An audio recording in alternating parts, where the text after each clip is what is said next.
पुरुष पनि थाक्छ, तर त्यसको थकान देखाउने ठाउँ हुँदैन। नारी थाक्दा उनी माइती घर मायालु आमाको काखमा फर्कन सक्छिन्। मायाले भिजेको बाबाको अँगालोमा लुकी थकान बिसाउन सक्छिन्। तर पुरुष थाकेपछि कहाँ जाओस्? ऊ त थाक्नुको अधिकार समेत बोकेर हिँड्ने श्रापको यात्रामा छ।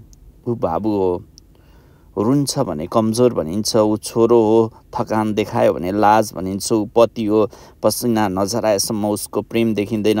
ऊ दाजु हो, चुपचाप जिम्मेवारी बोक्नुपर्छ।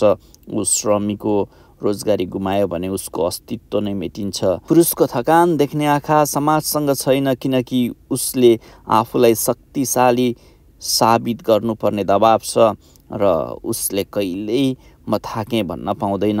ऊ निरन्तर हिँडिरहन्छ, कहिले बाबाको आशा बोकेर, कहिले सन्तानको भविष्य बोकेर, कहिले पत्नीको मुस्कानका लागि र कहिले समाजको चाकरीमा आफू गुमाएर। साथै भन्नुपर्दा पुरुषको लागि जीवन युद्ध हो, तर त्यो युद्ध जित्दा न पदक पाइन्छ, न हार्दा आँसु झार्ने ठाउँ नै पाइन्छ।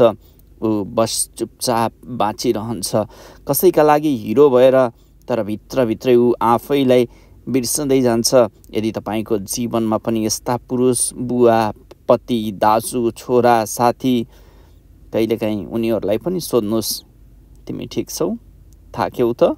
कहिलेकाहीँ त एउटै प्रेमिल शब्दले पनि एक युद्धरत आत्मालाई बाँच्ने हिम्मत दिन्छ। म त के भन्न चाहन्छु भने पुरुष हुनु नै एउटा मौन युद्ध हो, जहाँ आँसु देखाउने अधिकार छैन, तर गहिरो भित्रै जलिरहेको हुन्छ।